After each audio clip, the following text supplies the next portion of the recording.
Di mana sih nasionalismenya ini orang? Itu komentar saya ketika ada pejabat yang mengatakan bahwa nelayan Cina yang masuk ke wilayah zona ekonomi eksklusif Indonesia itu harus dibahas dengan santai. Santai matamu, bener deh. Sengaja saya memulai video ini dengan sebuah fakta tentang Natuna. Peristiwa Cina di Natuna yang ternyata diselesaikan oleh pejabat yang berpikir dengan cara pragmatis itu tidak tepat. Bagi banyak pengamat pertahanan Indonesia, hal ini membuktikan satu hal, bahwa Indonesia sudah termakan propaganda Cina, menjadi penakut, menjadi ayam sayur.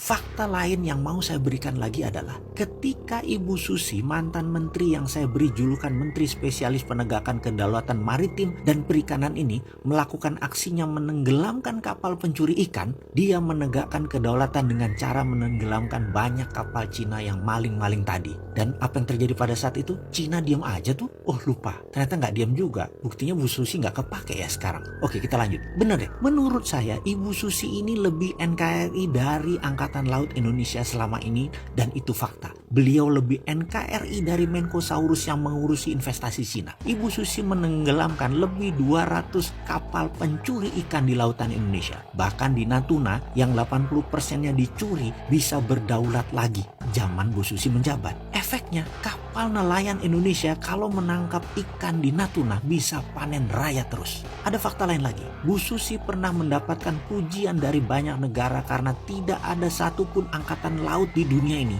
yang pernah dan berani menenggelamkan kapal Cina lebih dari 100 buah, dan Bu Susi sudah melakukannya. Itu dulu. Kalau sekarang Coast Guard Cina kawal nelayan Cina yang katanya mengejar ikan Cina dari zona ekonomi Cina menuju wilayah zona ekonomi Indonesia. Jadi bukan mencuri ikan, dia ngejar ikannya yang ngabur. Oke, kita tanya terbalik deh. Kalau ikannya kita kejar sampai zona ekonomi Cina, masalahkah? Apa nggak nelayan kita dibom sama pasukan angkatan laut Cina? Lah kok dikasih masuk di sisi baliknya wilayah Indonesia oleh Cina? Emang kita takut? Takut apa, Pak? Oh iya, katanya dalam sidang kabinet waktu dulu itu, perilaku Bu Susi mendapatkan banyak kritikan dari negara Cina, kata seorang pejabat yang sering membela kepentingan Cina Tiongkok di Indonesia. Lalu dia menyarankan dari saat itu hingga saat ini untuk Laut Cina Selatan untuk dibiarkan, berikan saja Cina untuk memakainya. Seperti Tiongkok lakukan selama ratusan tahun sebagai traditional fishing groundnya Cina.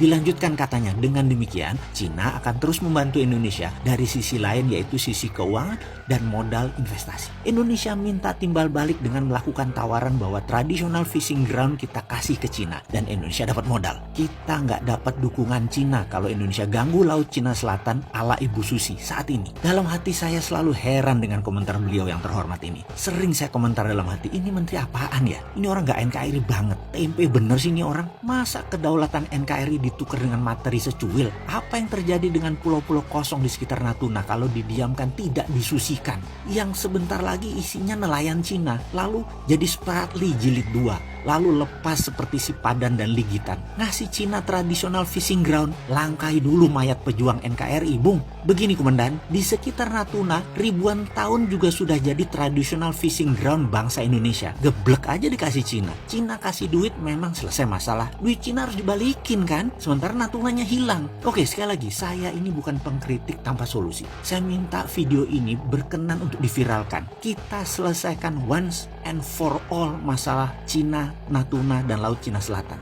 Mulai sekarang di seluruh buku pelajaran nasional, ganti nama Laut Cina Selatan menjadi Laut Natuna Utara. Itu traditional fishing groundnya bangsa Indonesia. Saya minta Menteri Luar Negeri melobi PBB, melobi Mahkamah Internasional bahwa kami bangsa Indonesia dengan ini menyatakan wilayah utara kami bernama Laut Natuna Utara. Ini adalah branding yang mencabut akar masalah dengan pemahaman Laut Cina Selatan punya Cina. Nanti dulu, di sisi utara Indonesia ini brand baru nasional. Sahabat, bantu NKRI untuk membranding kedaulatan sisi utara ini. Kontribusi kita kecil, tapi kalau diviralkan ke jutaan orang, maka ini menjadi collective belief bangsa Indonesia. Ini paradigma Indonesia baru, Laut Natuna Utara.